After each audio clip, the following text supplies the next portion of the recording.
Assalamualaikum warahmatullahi wabarakatuh.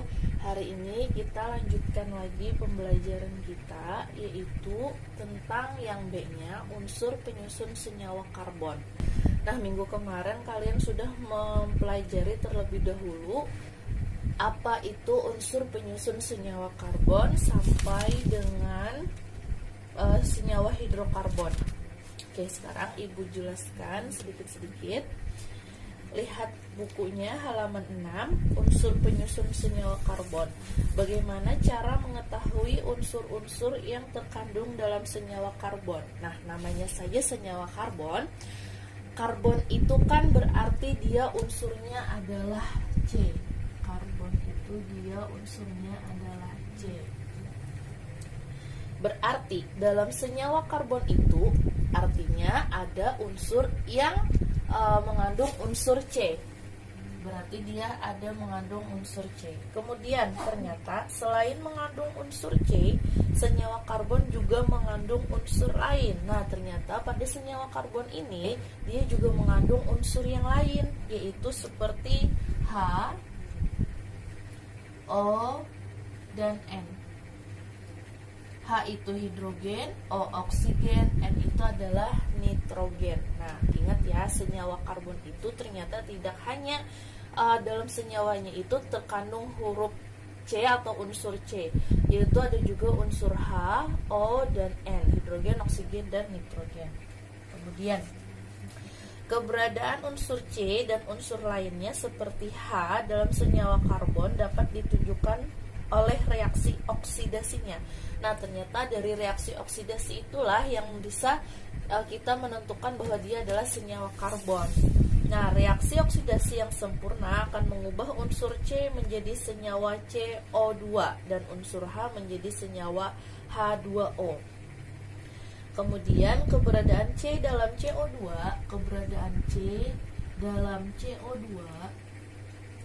dapat diketahui dengan pengujian CO2.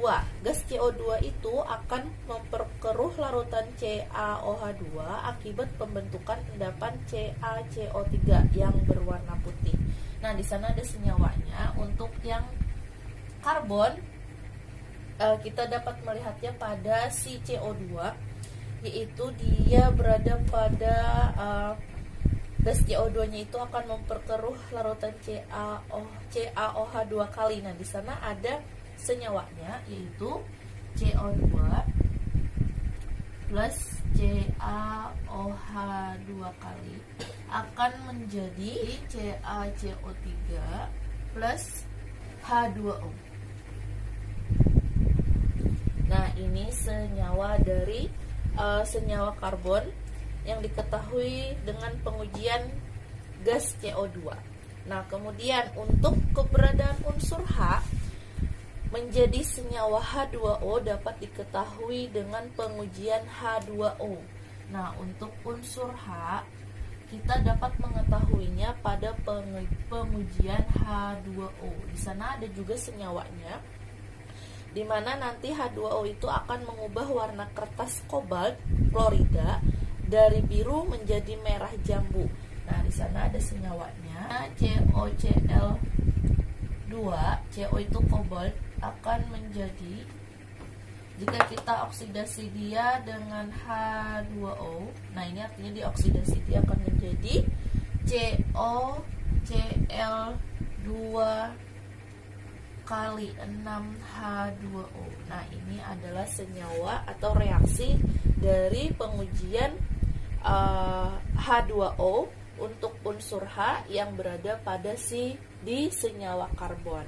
Oke, paham ya? Ini adalah unsur penyusunnya. Senyawa karbon itu tidak hanya karbon saja atau C saja, unsur C saja, tetapi juga ada unsur H, O, dan N, hidrogen, oksigen, dan nitrogen. Oke. Kita lanjutkan yang C, yaitu tentang karakteristik atom karbon. Nah, sebelum jauh membahas tentang senyawa karbon, kita harus lebih dahulu tahu tentang karakteristik dari atom karbon itu sendiri. Buka halaman 7. Di sana katanya atom karbon memiliki nomor atom 6. Nah, ternyata nomor atom karbon itu nilainya adalah 6. Nah, ini untuk karakteristik yang pertama.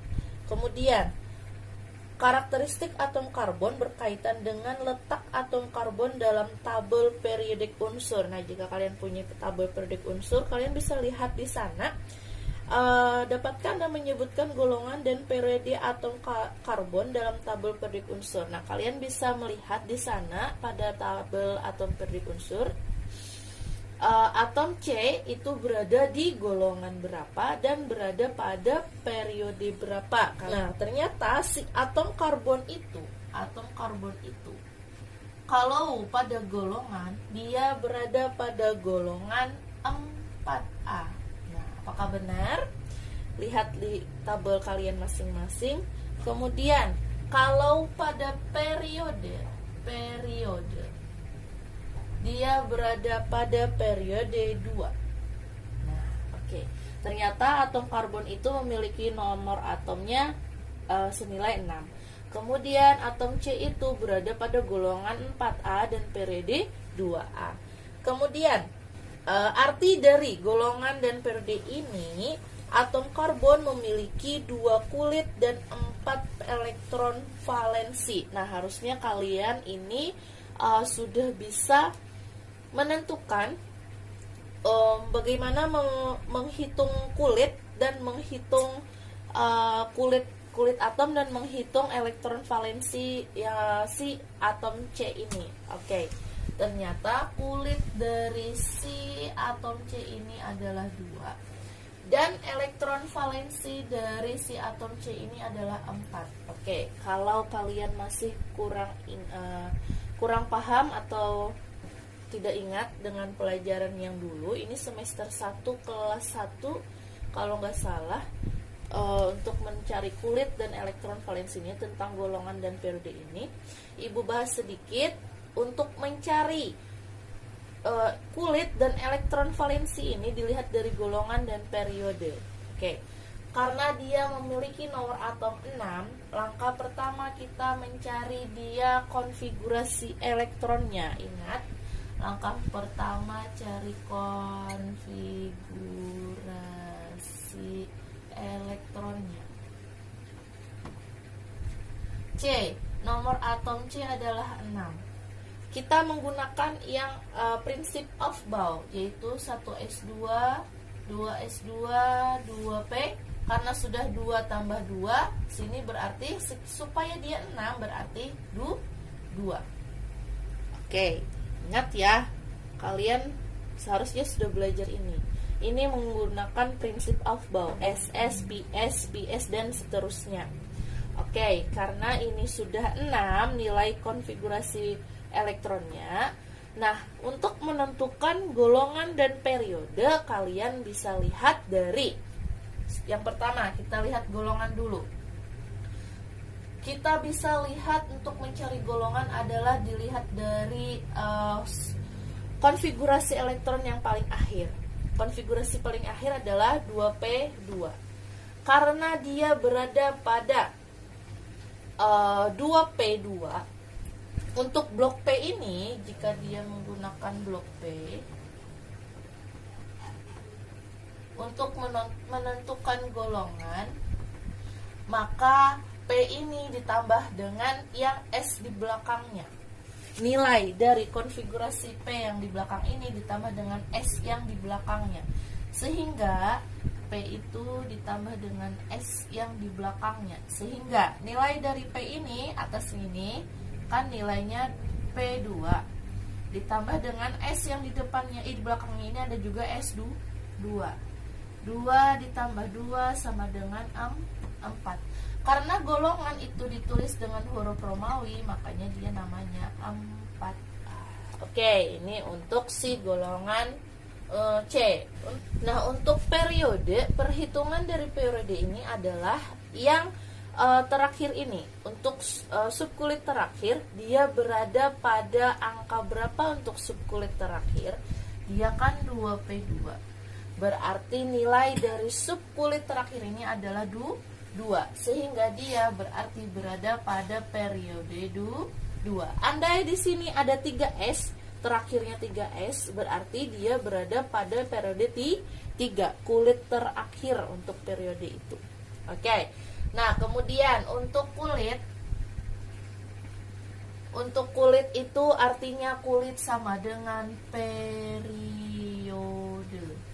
Berapapun nilai periodenya berarti sama dengan si kulitnya. Arti dari kulit itu adalah kulit terakhir atau terluar dari si konfigurasi elektron. Berarti dia 2. Untuk elektron valensi, perhitungan elektron valensi ini kurang lebih sama dengan si golongan. Sama halnya dengan yang tadi, karena dia di akhirannya adalah P2P2, maka dia nilainya juga sama. P2 ditambah dengan S2 yang di belakangnya sini, nilainya ini berlaku untuk blok P ya, ditambah dengan yang sebelumnya. Kalau dia blok S, dia tidak perlu ditambahkan dengan siapapun. Dia nilainya adalah punyanya dia sendiri. Kalau terakhirnya adalah 2S2, berarti dia cuma 2. Untuk S2, S1 berarti dia berada pada golongan 1A atau 2A. Nah, sama halnya dengan yang ini, berarti P2 ditambah S2, 2 tambah 2 sama dengan 4. Makanya dia elektron valensinya sama dengan 4. Nah, ini untuk mencari si golongan periode kulit dan elektron valensi. Nah, kemudian kita kembali lagi ke buku, lihat lagi di sana. Katanya, agar stabil atom karbon memerlukan 4 elektron lagi. Dengan demikian, aturan oktet dapat terpenuhi dan atom karbon dapat membentuk 4 ikatan kovalen dengan atom-atom C atau atom non-logam lainnya. Nah, katanya karena si atom karbon ini mempunyai elektron valensinya 4, nah, si atom karbon ini mempunyai elektron valensinya 4, agar dia stabil itu kan dalam aturan konfigurasi elektron, stabil itu ada 2, ada oktet, ada duplet. Kalau oktet itu nilai konfigurasinya adalah 8, sedangkan duplet nilai konfigurasinya adalah 2. Nah, kalau si atom C ini supaya dia stabil, dia harus oktet. Dengan demikian, kalau dia harus oktet, berarti dia ditambahkan lagi atau memerlukan lagi 4 elektron lainnya. Nah, berarti dia memerlukan lagi 4 elektron lainnya. Kalau dia sudah stabil, maka dia akan atau dapat membentuk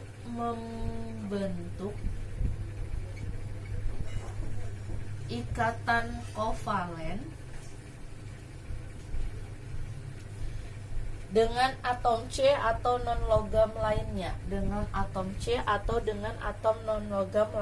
Kemudian ikatan kovalen antar atom C membentuk senyawa karbon dengan rantai karbon terbuka dan rantai karbon tertutup. Ternyata si atom karbon ini mempunyai senyawa karbon, yaitu nanti bentuknya ada yang senyawa karbonnya ada bentuk yang rantai karbon lurus,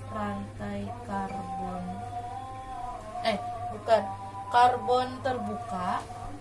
Nah, di mana karbon terbuka itu ada yang lurus dan bercabang, dan rantai karbon tertutup. Seperti ini. Ini karakteristik berikutnya. Oke. Nah, di sini Ibu gambarkan terlebih dahulu. Untuk rantai terbuka ada 2, rantai lurus dan rantai bercabang. Kemudian rantai tertutup. Nah, rantai lurus. Nah, karena si atom C-nya ini memerlukan 4 elektron lainnya, nah kita ibaratkan dia harus mempunyai 4 tangan yang berhubungan dengan atau yang berikatan dengan si atom-atom C lainnya ataupun si non-logam lainnya. Maka kita lihat seperti ini rantainya. Yang pertama, untuk rantai lurus, dia hanya lurus saja, tidak ada cabang di antara bawah si rantai utama atau rantai utama di atas tidak mempunyai cabang, ini artinya rantai lurus. Karena dia harus mempunyai atau memerlukan 4 tangan, makanya di sini ada ikatan-ikatan. Ini namanya ikatan-ikatan, bulatan ini garis ini namanya ikatan-ikatan. Nah, ini karena dia harus mempunyai 4 tangan, berarti dia harus mengikat dengan unsur lain atau unsur non logam lainnya, yaitu ini ada 1, 2, 3, 4. Nah, yang keempat ini dia berikatan dengan C. Yang C yang ini pun juga harus berikatan dengan 4 atom lainnya. 1, 2, 3, 4. Nah, sama kan 4, dia C itu intinya harus mempunyai 4 ikatan atau 4 tangan. Oke, kita ibaratkan dia 4 tangan. Yang ini pun sama. Nah, sini ketinggalan 1. Yang ini pun sama, dia juga punya 4, 1, 2, 3, 4. Oke, ini untuk si rantai lurus. Ini dulu kalian harus paham, dia harus punya 4 tangan. Kemudian, untuk rantai bercabang, sama halnya yang ini, tetapi dia untuk rantai bercabang, dia mempunyai pada rantai utama itu adalah rantai yang panjang ini, atau rantai yang lurus di sini. Ini rantai utama memiliki cabang. Memiliki cabang artinya dia ada yang di bawah, ada yang di atas, satu terserah. Tetapi dia mempunyai cabang. Nah, di sini cabangnya di bawah. Ada C lagi di bawahnya, ini artinya rantai bercabang. Nah, di sini sama punya 4 tangan juga, 1, 2, 3, 4. Nah, ini berikatan lagi dengan C lainnya, 1, 2, 3, 4. Yang ini berikatan lagi juga, 1, 2, 3, 4. Nah, di sini terserah nanti mau berikatan dengan atom yang lainnya, atau atom H, atom N, atom O, sama saja. Di sini nanti kita cari contoh. Nah, kemudian untuk si atom kemudian untuk cabangnya pun juga sama, dia karena dia atom C, dia harus mempunyai 4 tangan. Itu nih 1, 2, 3, 4. Nah, ini pun sama, nanti dia mempunyai berikatan dengan atom non logam lainnya. Oke. Nah, ini untuk rantai bercabang. Untuk rantai tertutup ini pun juga sama. Kenapa dia dinamakan rantai tertutup? Karena dia rantainya tidak terbuka atau dia tertutup. Nah, sehingga dia memiliki skema seperti ini. Nah, yang C ini pun dia berikatan dengan C ini, berikatan dengan C ini. Ini pun nanti berikatan dengan C ini lagi. Untuk ini ikatannya ada juga 1, 2, 3, 4. Yang ini pun sama, 1, 2, 3, 4. Ini pun sama, 1, 2, 3, 4. Nah, intinya untuk atom C itu mempunyai 4 tangan atau 4 ikatan yang berikatan dengan atom lainnya. Oke, Ibu carikan contoh. Nah, Ibu punya contoh yaitu C3H8. Namanya adalah propana. Nah, di sini coba kita lihat dahulu. Dia mempunyai C-nya itu 3. Ada 3 kan ya? C-nya ada 3. H-nya ada 8. Untuk menggambarkan rantainya, berarti kita tulis dahulu dia C-nya ada 3. 1, 2, 3. Kemudian kita gambarkan rantai yang ada di samping, sama halnya seperti itu. Ya, kemudian seperti ini. Sama, ada 4 juga, 1, 2, 3, 4, 1, 2, 3, 4, 1, 2, 3, 4. Oke. Kemudian dia kan berikatan dengan si H-nya. H-nya ada 8. Barulah kita tuliskan dia di sini. Kita ikatkan 1, 2, 3, 4, 5, 6, 7, 8. Nah, sehingga jadilah rantai lurus untuk si C3H8 atau propana. Nah, ini untuk contoh si rantai lurus. Paham? Nah, untuk rantai bercabang, nah ini kan tadi rantainya seperti ini, ada rantai utama dan ada rantai cabangnya di bawah. Nah, ini Ibu ambil contoh CH3, CH, CH3, CH3. Ini adalah namanya 2-metil propana. Nah, sekarang Ibu coba gambarkan. Karena dia ada C-nya ada 3 pada rantai utamanya. Kalau dalam kurung ini artinya dia adalah cabangnya. Oke, karena ada 3 rantai utamanya, berarti kita gambarkan dulu dia 1, 2, 3.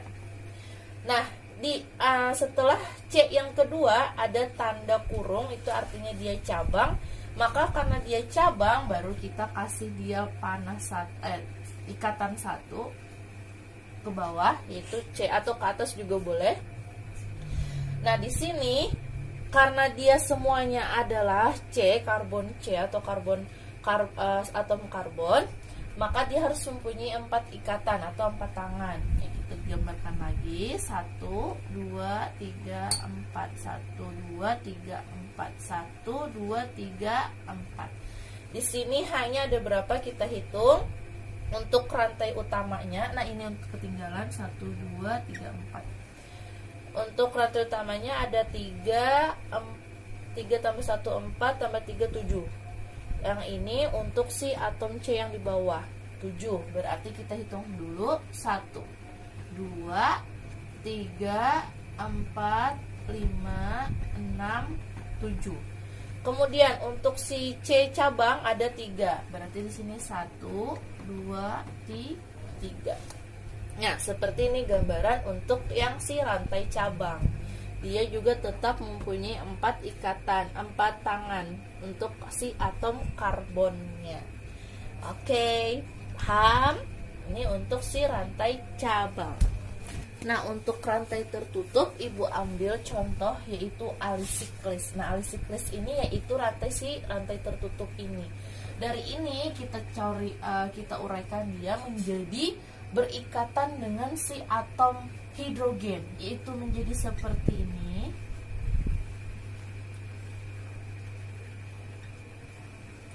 Sama saja, tetapi hanya saja kita tambahkan dia si atom hidrogennya. Nah, ini adalah dari contoh rantai tertutup, namanya adalah alisiklis seperti ini. Nah, inilah untuk si karakteristik atom karbon. Kemudian, lihat lagi di buku. Ternyata atom karbon itu dapat menyumbangkan elektron valensi untuk dipakai bersama atom-atom C lainnya. Nah, berikut macam-macam atom C berdasarkan jumlah C yang diikatnya. Atom C, yang pertama di sana ada atom C primer, ada atom C sekunder, atom C tersier, dan atom C kuartener. Oke, Ibu jelaskan lagi. Nah, yang pertama atom C primer atau 1, yaitu atom C yang mengikat hanya satu atom C lainnya. Ini atom C lainnya. Nah, atom C primer itu adalah atom C yang mengikat satu atom C lainnya. Nah, ini adalah contohnya. C atom C-nya hanya mengikat satu atom C lainnya. Dia hanya satu mengikat atom C lainnya. Ini disebut sebagai atom C primer. Oke, paham ya? Kemudian yang nomor 2, atom C sekunder atau 2, yaitu atom C yang mengikat 2 atom C lainnya. Nih, atom C-nya yang di tengah. Atom C yang sekundernya ada yang tengah, yaitu atom C yang mengikat 2 atom C lainnya. Dia mengikat 2 atom C lainnya. Ini 1, C yang di sebelah sini, dan ini yang di sebelah sini atom C-nya. Dia mengikat 2 atom C lainnya, maka dia disebut sebagai atom C sekunder. Nah, kemudian yang nomor 3, atom C tersier 3, yaitu atom C yang mengikat 3 atom C lainnya. Nah, kita lihat di sini, ini ada C tersiernya berada pada di tengah, yaitu dia mengikat 3 atom C lainnya, yaitu 1, dia mengikat ke sebelah sini 1, mengikat ke sebelah sini 2, mengikat ke sebelah sini 3. Berarti yang menjadi atom C tersiernya adalah yang di tengah ini. Dia adalah atom C tersier, yaitu mengikat 3 atom C lainnya. Yang terakhir, atom C kuartener atau 4. Dia adalah atom C yang mengikat 4 atom C yang lainnya. Kita lihat di sini, ternyata yang menjadi atom C kuartenernya adalah yang di tengah ini. Kenapa? Karena dia mengikat 4 atom C lainnya, yaitu 1, 2, 3, dan 4. Maka yang di tengah ini adalah si atom C kuartenar. Dia mengikat 4 atom C yang lainnya. Oke, ini adalah macam-macam dari atom C yang berdasarkan jumlah atom C yang diikatnya. Paham ya? Nah, kemudian dari atom C ini pun dia juga digolongkan menjadi 2 jenis berdasarkan ikatan kovalennya. Di sana ada 2 jenis, yaitu ikatan tunggal dan ikatan rangkap. Kalau tadi adalah macam-macam atom C, sedangkan ini adalah jenis dari jenis dari atom C berdasarkan ikatan kovalennya. Yang pertama ada ikatan tunggal. Kita lihat terlebih dahulu. Di sana ikatan tunggal adalah 2 atom C menggunakan bersama sepasang elektron. 2 atom C menggunakan bersama sepasang elektron. Yang mana yang menjadi nama dari ikatan?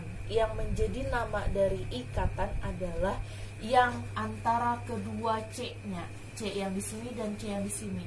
Yang garis inilah disebut sebagai ikatan. Kemudian, kenapa dia disebut sebagai ikatan tunggal? Karena dia hanya ada 1 garis saja.